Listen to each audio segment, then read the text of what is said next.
मैं जैसे इनहेलर लेता था और साथ में ये करता था, और मैं जी, किसी जी। को ये नहीं कहता हूँ कि बहुत लोगों का ये भी रहता है ना कि अरे मेडिकल साइंस की क्या ज़रूरत है, हम योगा से ठीक करें। नहीं, ऐसा कुछ नहीं है, हर चीज़ का एक कॉम्बिनेशन होना चाहिए, होलिस्टिक अप्रोच इसी बिल्कुल। को कहते हैं।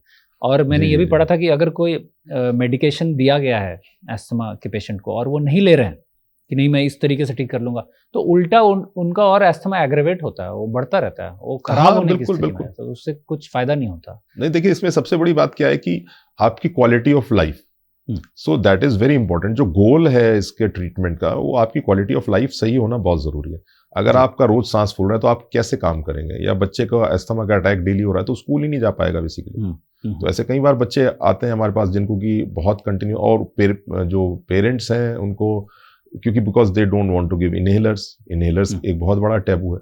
तो हुँ। ये सारा आपकी जो क्वालिटी ऑफ लाइफ है या डे टू डे एक्टिविटीज हैं, ये सारी हैम्पर हो जाती हैं अगर आप अस्थमा को कंट्रोल नहीं करते हो। क्या इन्हेलर एडिक्टिव है? ये बहुत लोगों को ये मिथ है या ये सच है? देखिए, एडिक्टिव तो नहीं होता है basically, but hmm, issue is this कि एस्थमा का कोई क्योर नहीं है।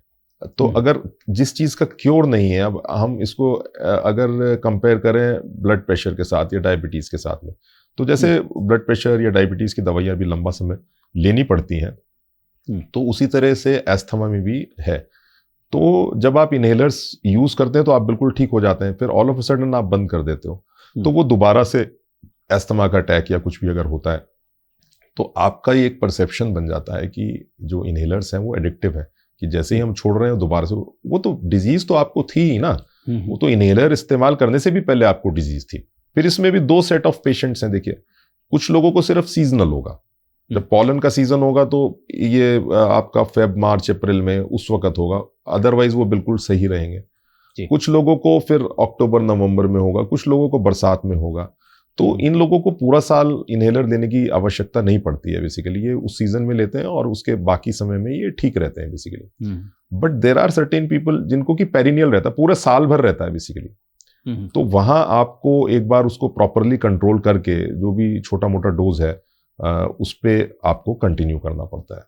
मैंने एक 8 चैप्टर वीडियो कोर्स भी बनाया जिसका नाम है heal asthma using yoga, Ayurveda and nutritional therapy. इसका फर्स्ट चैप्टर आप www.redashtv.com पे जाके देख सकते हैं। लिंक डिस्क्रिप्शन और फर्स्ट कमेंट में भी है।